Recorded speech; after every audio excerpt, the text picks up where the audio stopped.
the Passion Week of Jesus. For the last couple of days, we've been looking briefly at what has gone on. He entered Jerusalem on the colt of a donkey, kind of announcing his kingdom is here. He goes into the temple and he overturns the tables.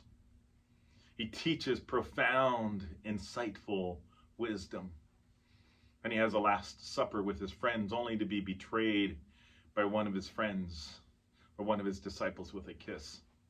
He goes through a mockery of a trial, complete abuse of power.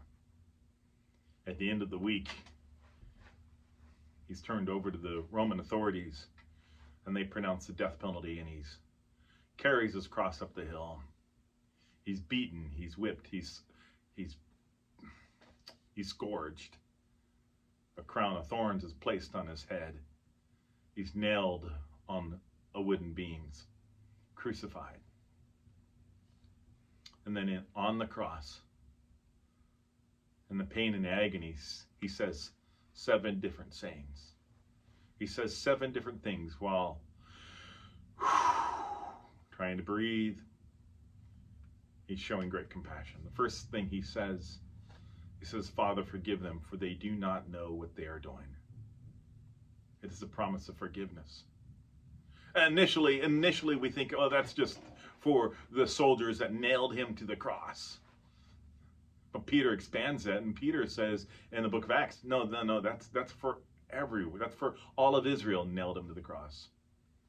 And then the Apostle Paul will expand it even more, and the Apostle Paul will say, all of us have sinned and fallen short of the glory of God. Father, forgive them.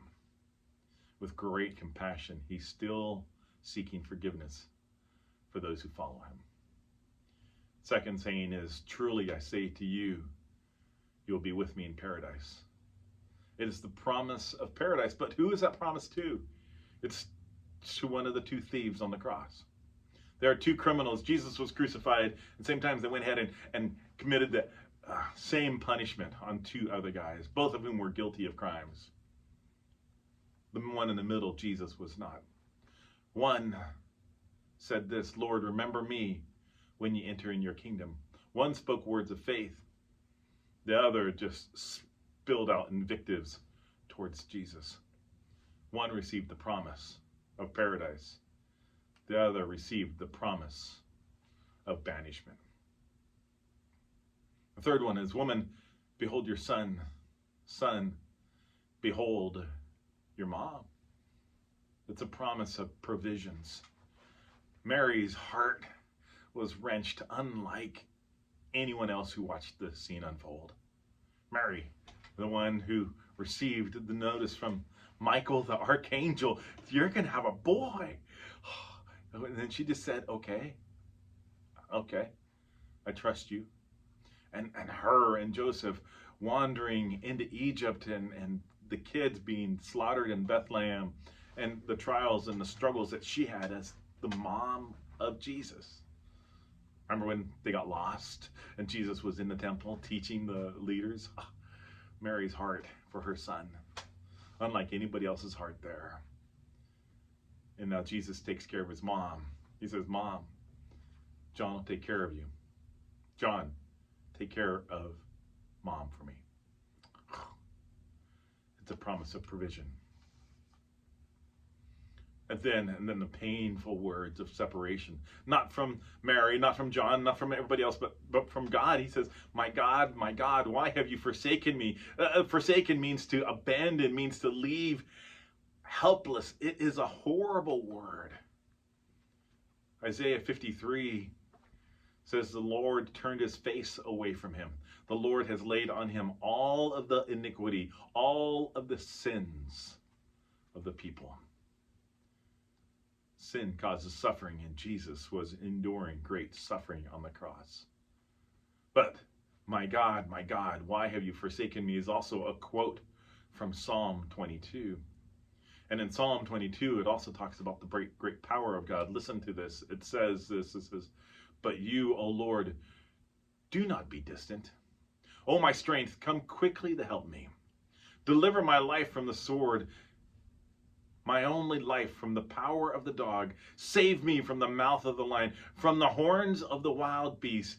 You have answered me. You have. You have answered me. My God, why have you forsaken me? Oh, you have answered me. I will be delivered. I thirst is another saying of Jesus' on the cross. The physical agony of hanging on the cross during the day. And yet Jesus looked, and there was one more prophecy that needed to be fulfilled. One more dot that needed, I that needed dotting, T that needed crossing. And it comes from Psalm 69:21, where it says, for my thirst, they gave me vinegar to drink. And sure enough, he's on the cross. He says he's thirsty, and they take a pole and they stick sponge of water and vinegar and they stick up to his mouth, fulfilling every single promise. And so it is done and it is finished. That's another saying of his. This is the acknowledgement that everything is done. He has now done everything he was required to do. Everything in the Father's will was done. Jesus now has his eyes on Satan. And with the it is finished, it isn't just that the punishment for sin was taken. It is that Satan's will over the people, Satan's rule, Satan's reign over the people is finished. His kingdom has come. Oh, Father, into your hands I commit my spirit. Absolute words of trust. Father, into your hands I commit my spirit. Have you ever prayed that prayer? Have you ever stopped from striving of pleasing others and simply said, Father, into your hands I commit my life?